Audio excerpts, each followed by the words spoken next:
So I'm JP Monck, as mentioned. I'm an adjunct lecturer here at Sydney. I work on the data analytics unit for the MBA program. In my day job, I'm one of those idiots that went and joined a kind of startup, particularly in the banking industry. So focusing on small and medium businesses in Australia. A lot of what I live and breathe and have to analyse and clean from time to time. Plenty of the same kinds of issues come up with those various other data sets. So contribute what I can. Thanks. Hi, my name is Roche. I have worked with John Will for a few years now and have witnessed their brilliance. So we work together at Spark Beyond and at Investor.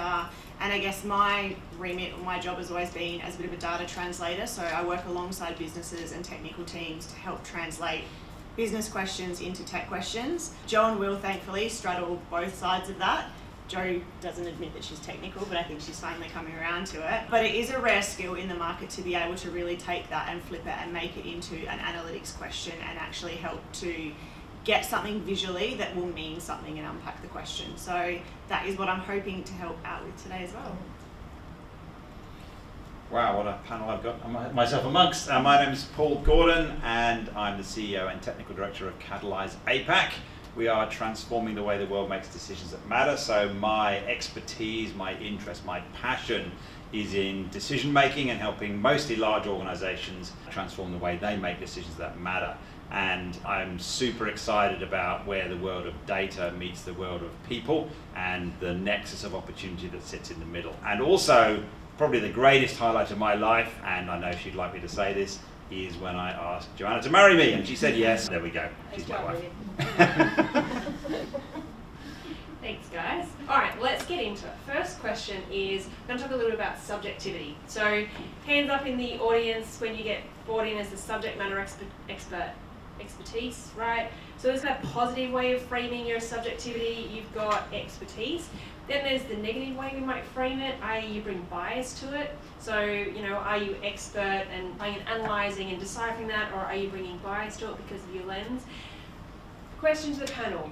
Is subjectivity friend or foe of data? I'll go first, but I think it's both, or at least it has the capacity to be, in the sense that having a background in something and expertise means that you'll hopefully ask the right questions, or you'll frame your hypotheses around what you intuitively know should be interrelated.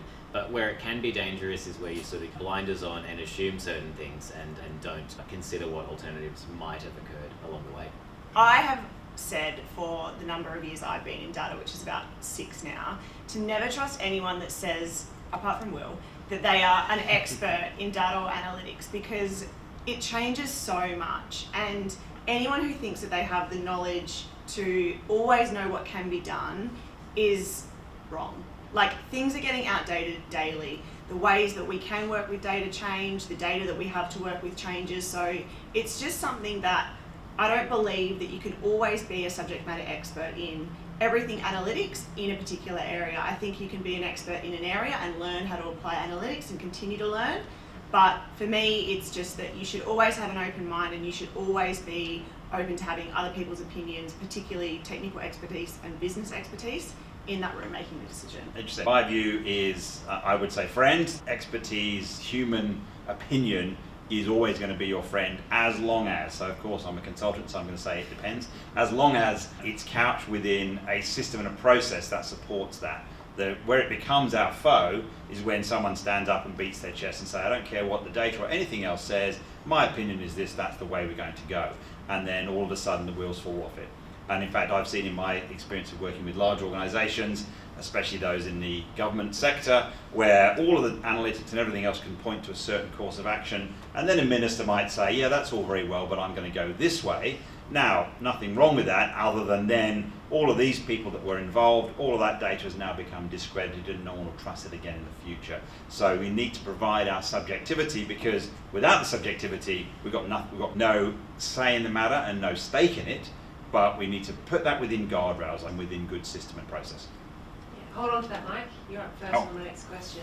Okay. So don't call me Mike. Let's get into some examples. So, say you're facilitating a big conversation with a group of stakeholders, looking through, and you bring in either qualitative and quantitative data sets. Something comes up, it's an anomaly, it's a glitch.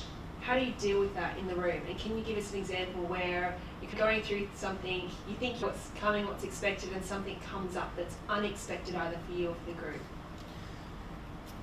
Great question, and the short answer is what I do with it, I'll chase it down as long as I then come back up. And one of the pitfalls is, of course, that sounds like an interesting thing, and that's a thread that we start to pull, and then suddenly we find ourselves over here and not where we were in the first place.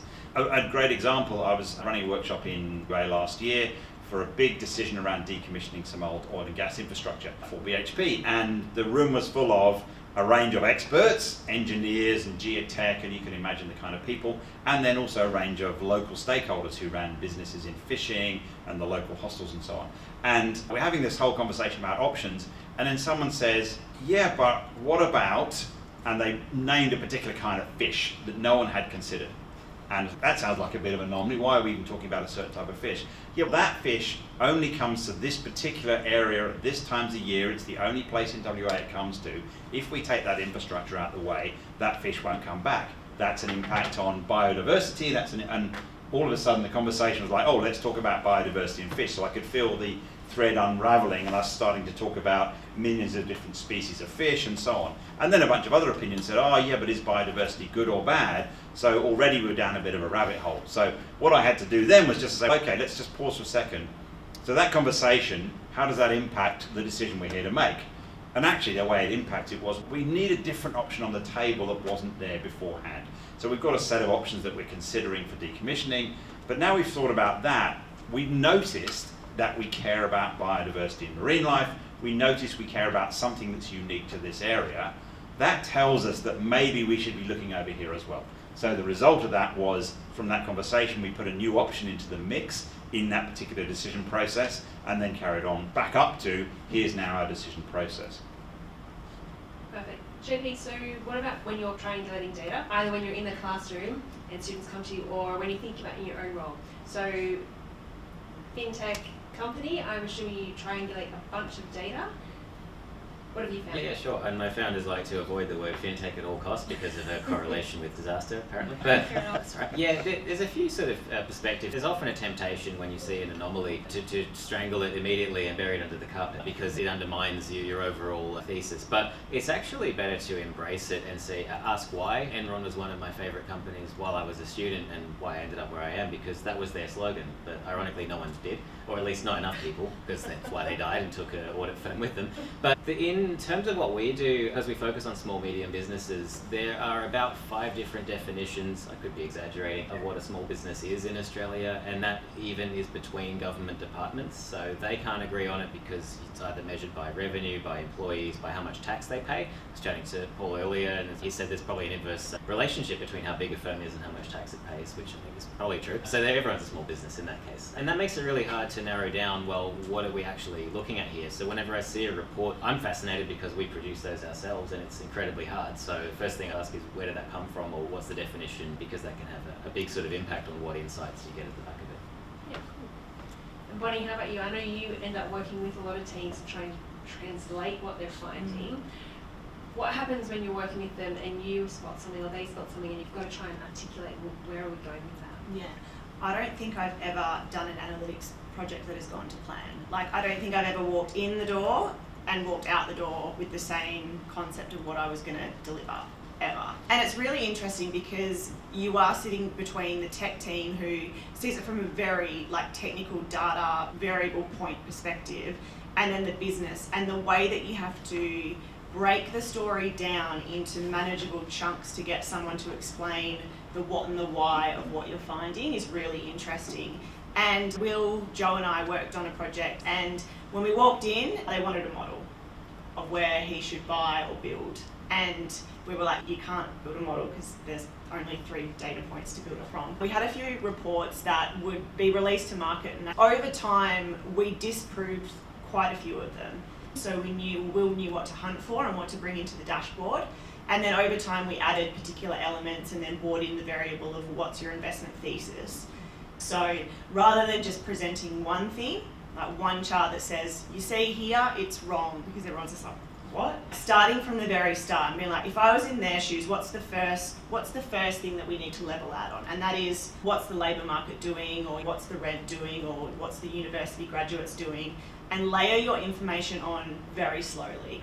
And using a tool like the Insomnia platform, that becomes so easy because you're not constrained by the amount of charts that you can do. You can create 100, and incrementally by incrementally you can get them to follow along for the story. So my advice on it would be like over communicate the information and take them along step by step on the journey with the information and the data.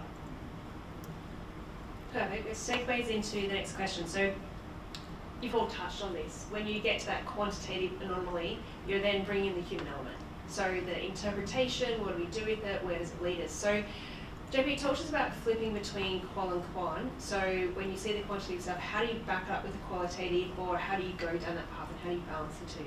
Yeah, it's tough, but you've got to start somewhere. My thesis was actually a mixed method, so I used both. And you have a choice. Do you start with quantitative or qualitative? And I think it's whichever one you bump into first and think that doesn't quite add up. But then you try to find explanations for what you're looking at. Long ago, I did an econometric model for monetary policy, which the RBA hopefully can figure out now, but I'm not convinced. In terms of, is there a time lag between inflation, unemployment, GDP, those types of things, which is such an example. But when in my day job, the founder often challenges us to speak to people in the industry who are experts, who he likes to use the term, they know where the bodies are buried. I think, okay, that's an interesting way of putting it. He's nearly 80, so I think he knows how things work. But yeah, that's essentially really seeing the value in people who know things that aren't necessarily published or aren't in data sets, because that can be just as insightful. And that can help you at least reframe your question so that you're going out and finding the elements that will help you answer the question more fulsomely. And might not lead to a definite answer, but at least you've been forthcoming in trying to exhaust every option or avenue in terms of where you might get that insight from. Before I went into analytics, I was in market research, so I designed surveys and ran focus groups. It's like you have this really clear idea about what you think the data's going to say, and then you go and speak to someone and you remove that binary way data is captured in a system, and you let them open up and answer the question, and you find so many really interesting parts of it. You never really know until you start chatting to someone and start to understand what they're trying to do or why they're doing it a certain way. And to bring that back to the report, take it back to the person who's trying to meet a KPI or deliver something for the business, and find out what they actually need to know, because most of the content that we have in play has been designed 5 years ago, potentially with someone's bias. It hasn't been iterated to meet the needs of today. Understand what the system is actually capturing, the way it's captured. Is it categorical? Is it open text? Is it a 10-point scale? What's it capturing, and what are the options for how that could go wrong? Because taking it right back to source and understanding how it was captured and why it was captured that way is a really important thing. So at least then when you see the chart or when you're explaining the story, you can say, and this is this, but there's actually only 4 options for why a tenant left, and we might recommend that there's 8 in the future, but at the moment these are the only 4 that we know. Oh, far-reaching subject, love it. And I think building on Bonnie's point, a few things for me. One is never lose sight of where you're going, your objective. We've all read Covey's 7 Habits, so it's now 8 or 9. I think he keeps adding one every few years. One of them is begin with the end in mind, and without a sense of why even are we doing this to get to solve a problem. If we've lost sight of the problem, then frankly all the data will not help us. So remembering that. The other thing I always say, and I've got to rephrase this because I always used to say people make decisions, not computers. And someone said, no, people make computers. I go, oh no, there's a comma or something missing there. So decisions are made by people, not computers, is actually what I mean. Which is, we can't forget that either. So again, all the data in the world, when actually it comes to taking action, make that investment, relocate that asset, etc., there's going to be a human being, and if we've lost connection to that, then we've got a problem. Now, so the data and the thinking and the analytics need to inform that, and that's the bit we've got to start from and then work back towards what's going to help us. The other thing I think that Bonnie said, which I really like and I often challenge this, so we use a lot of mixed methods, and multi-criteria decision analysis is probably the most common thing we use to accommodate for both tangible, measurable outcomes like profit and revenue, and very intangible outcomes like reputation or customer experience, and combining those two together in a common way. Now, inside that is some numerical modeling. Problem is, it's very easy to look at the numbers and go, oh, that's data, but actually what does it represent? And where that data may have come from is a room full of people like yourselves having a conversation to say, yeah, I think that sits there at about a 40 as a score. The number 40 doesn't mean anything. It's relationship to the views in the room. But it's easy to lose sight of that. It's easy to take that matrix of numbers, pass it on down the line, do a whole bunch of analytics, and then go, oh, that 40 is twice as big as that 20, so that means this is rah, rah, and suddenly you've got a whole bunch of opinions and analytics that are unrelated to where it came from. So it's like super important to be able to drill through and go, where did that come from and what does it mean? My favourite, one of the reasons I do what I do actually, is I'm committed to fixing the world's crap scoring systems. And frankly, the world is full of crap scoring systems. You're asked all the time, give us on 0 to 10, how would you rate this? Would you recommend us to your friends? Out of 3, how many stars would you award this? And there's no relationship to what that actually means to you as a person, as a human being. So fundamentally, you've got to relate the data and the humans together to each other and keep focused on the outcome. Sorry, long-winded answer. No, great. I'm going to open it up to you guys. So you've been working on a little bit of data, and I know some of you have got into the system, but I've also heard you talk a lot. So you've been talking about what are we trying to find, how are we going to build this. Do you have any questions for the panel around what you've been working on today and how you're approaching that data, what you're looking for, that you want to ask?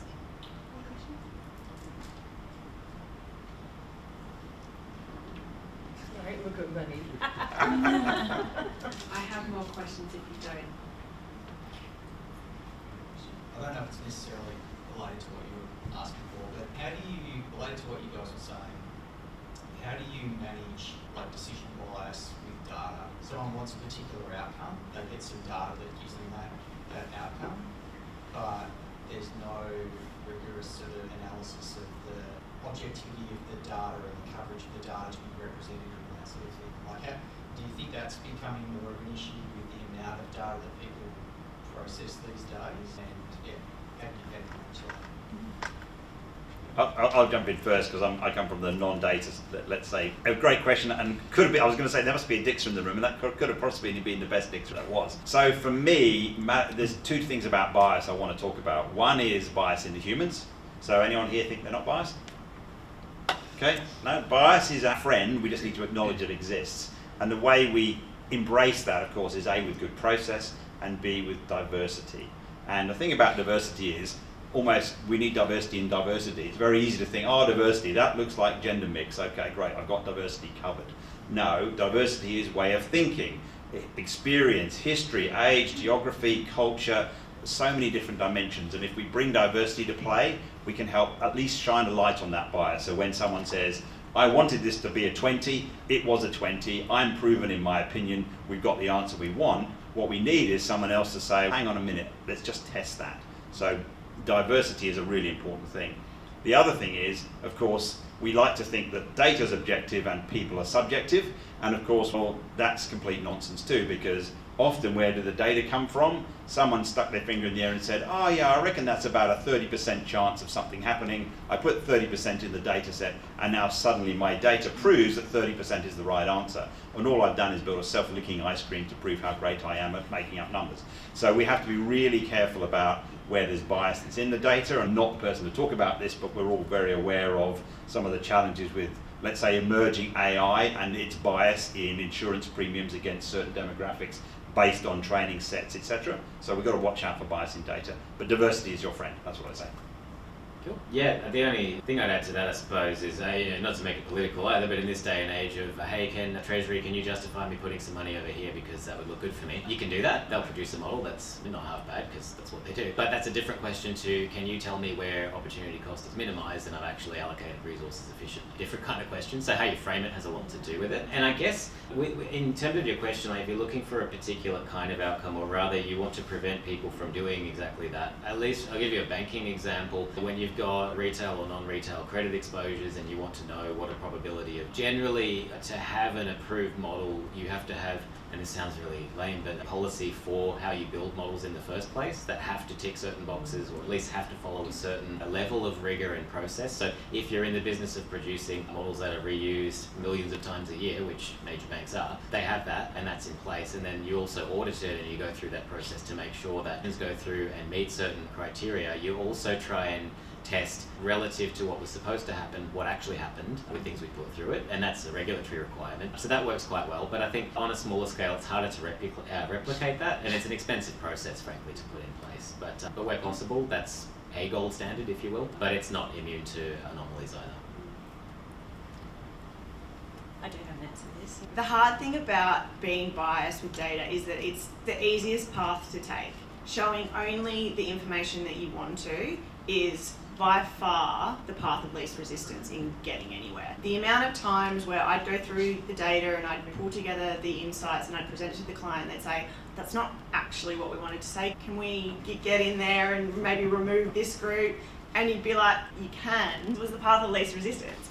But now working with data and having been in the industry for a lot longer, massive issue. And I'm always cautious when people are just presenting to me a few slides or a few charts. I never trust it unless I can see how they got there and those incremental steps that they took along the way. I don't want to see the 3 charts at the end. I want to see the 45 pieces of analysis that you took to get there, which unfortunately often makes you the most disliked person in the room, the most disagreeable person in the room. But I think it's really important, and stripping it back, if I could pass one piece of advice on, it would be, rather than having binary questions of should I or shouldn't I, yes, no, is to have it as an open-ended question and try and make sure that the way that they're answering what they're doing is with an open question, so they try and walk you through at least the path that they got to that end answer, rather than yes, no.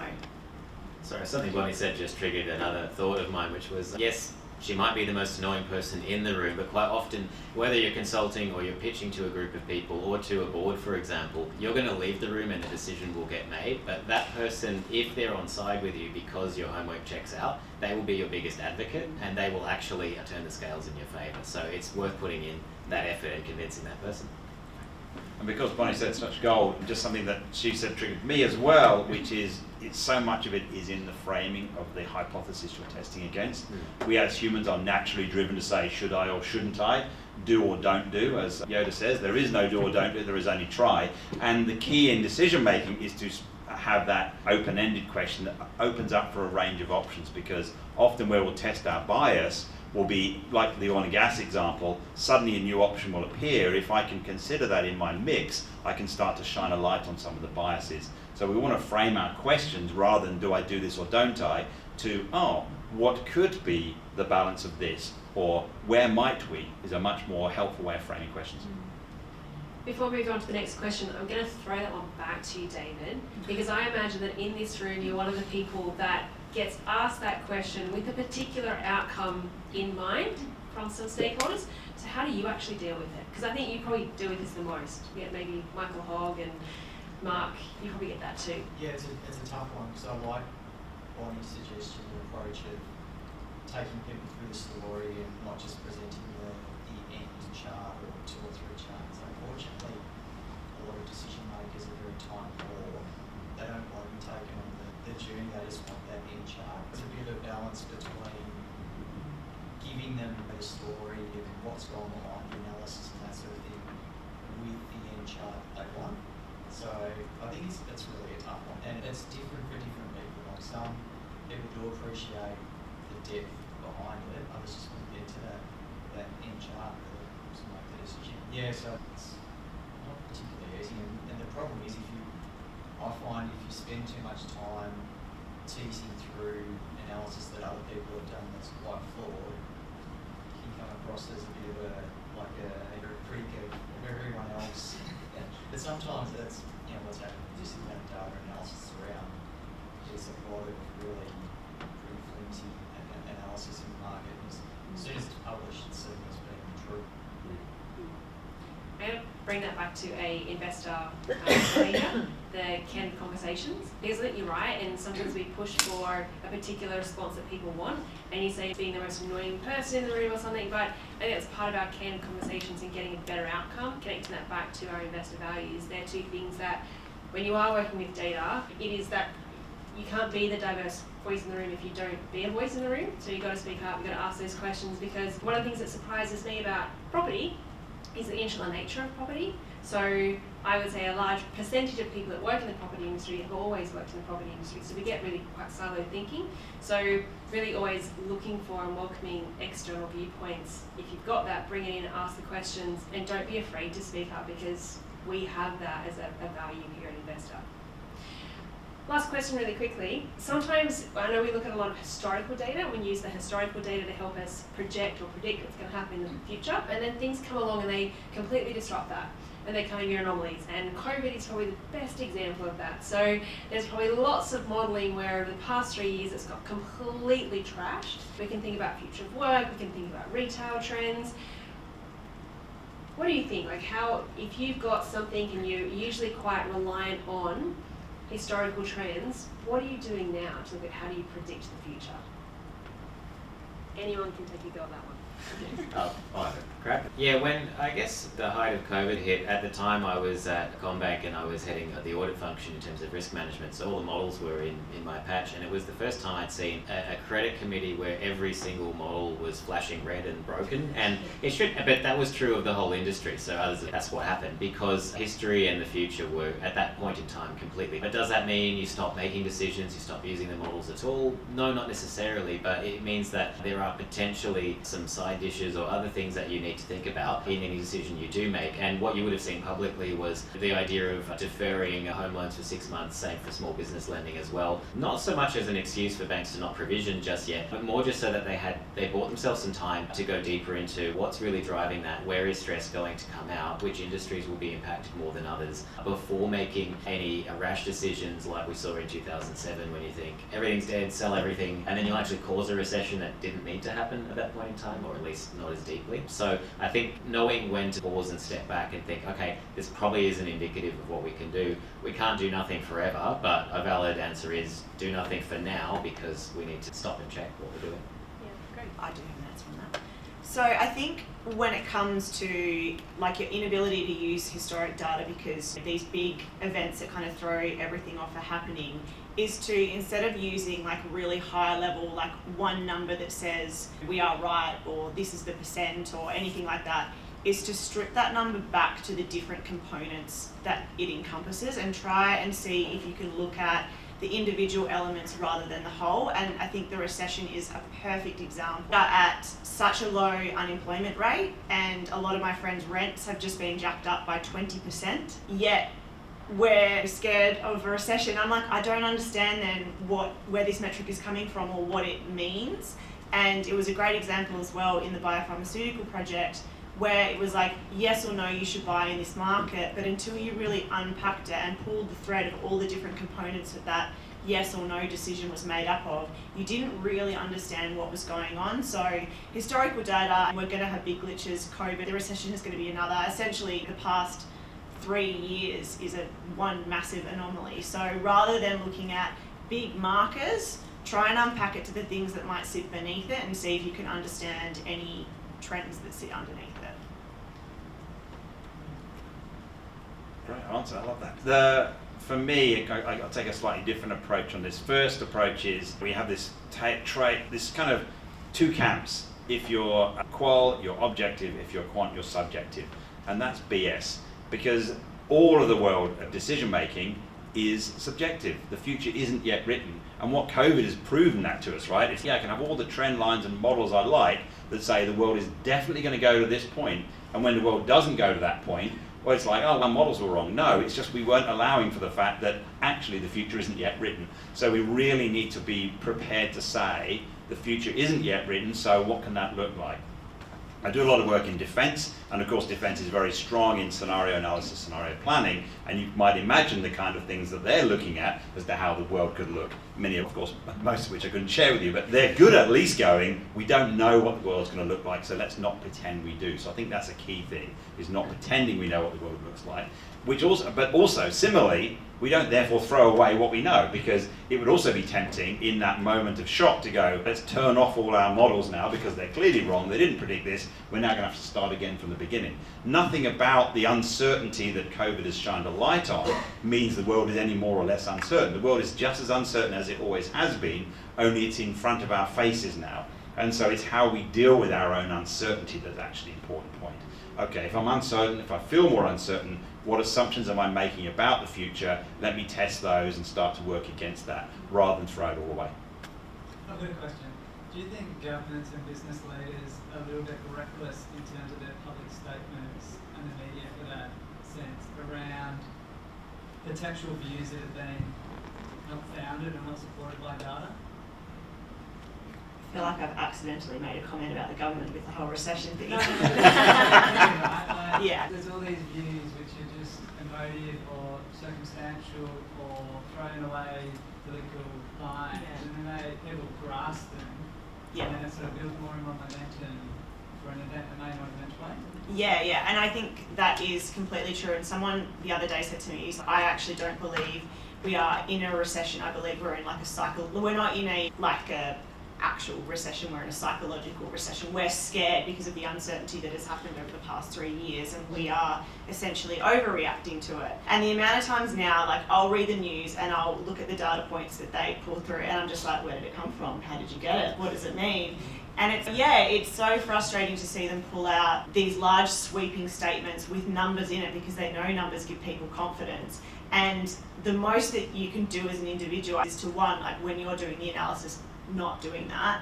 But also, I just take it upon myself to just discuss it with 5 or so people and actually try to get them to be a little bit more diligent with reading the numbers. It wasn't a number related one, but the robot dog, the Boston Robotics robot dog, we got one in WA. It's a bomb dog. Not cool, but like for bombs. And everyone on my Instagram feed was going loose about this robot dog. They're like, oh my God, I'm so scared of technology, blah, blah, blah, blah. And I ended up posting the link, and it is my favourite video on the internet, and it is the robots dancing to the twist, and it is phenomenal. And I was like, guys, just so you know, like, the robot dog is controlled by the humans, and the humans can make it hunt for bombs, or they can make it do amazing dances. And I was like, you should be no more scared of this dog than what you are of a Tesla running off the road and hitting a pedestrian just for kicks. I was like, it is the same thing that you are afraid of. And yeah, I just take it personally on myself to try, and I'm sure I know all of my friends, educating people along the way and not perpetrating the same mistakes that other people do. Well, that went in a much cooler direction than I was thinking. I think, when it comes to statements, I used to, for my sins, live and work at APRA about a decade ago, and this is post-GFC, and I used to get personally offended at some of the journalism saying that the economy's in the toilet, everything's going to crash and we're all going to die.